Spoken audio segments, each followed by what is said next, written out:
This is the all-electric G-Class, the EQG. So they are electrifying the iconic model, and this is the very first prototype we see here at IAA Motor Show in Munich, Germany. And you can see here the closed front grille, but in a similar design, a lot of light playing around. In the US, also the illuminated star will be allowed. You can see here the top hood, still in black, contrasting color. It looks kinda almost the same as the normal G-Class, but we see the electrified image definitely. Also, for example, with illumination along the sides here, right there. This will be illuminated at night, for example. 22-inch wheels, here still in the concept car style, but they look also very interesting indeed.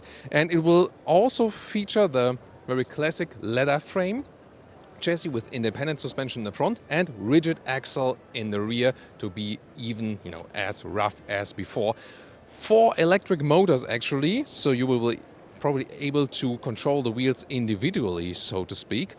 And this will give you great off-road performance due to the big battery pack on the lower part of the vehicle, low center of gravity, and that means together with the electric drive, a lot of power from the get-go, but also very finely tuned to control it. So this one will probably be even more off-road capable than the original version. It will even feature a 2-speed gearbox. Let's take a look at the rear, and following the typical side also, this looks as rugged as before and as old school as before, like the 1979 model. And what's interesting here at the rear, you can see the spare wheel box. There's not a spare wheel behind it, but this is in the wall box style, so as that you can, for example, store your cables in there.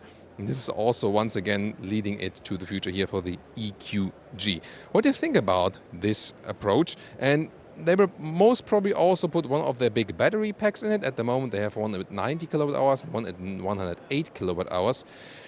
Because this one here really stands against the wind, it will not be as efficient as the new EQE or the EQS, and also in their SUV versions, so they will definitely have less range.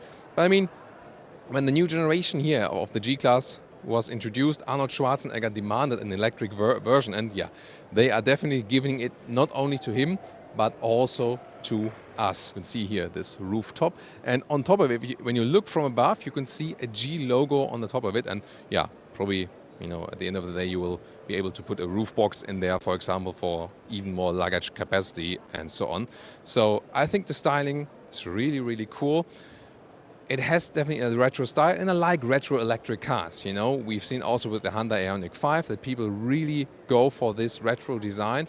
It just brings some joy back while still transporting something to the future. And exclusively for you, we could take a look here at the interior as well. Of course, still prototype stage, but we can see what's interesting. It doesn't have this new EQS or EQE hyperscreen setup. It rather has a rather classical G-Class setup. So, and I think I do prefer that. It's not this technical overload, and we can see that on the interior, once again, it's more like the traditional G-Class, and I think it's pretty cool that we have on the one hand more traditional exterior and interior, on the other hand we have the electrification. Of course, this might not be so efficient in overall as for the chassis and so on, but after all, it's also supposed to be fun, not only sustainable but also fun. And I hope we can also see then, for example, a high-grade leatherette on the interior. And this one is, I think, a high-grade leatherette. At least it looks like it. And of course, really fancy with its all-white interior. Yeah, it might appear a little bit bright, and also while driving, also with the dashboard, it might give reflections in the front windscreen. But yeah, not sure if this one will come after all. But if you would like to see such an interior for the future electric G-Class, then definitely put it in the comments. Very, very interesting. We also have the Maybach Eqs SUV, so the more luxurious version with a streamlined look. You can also tune into that video and see it there.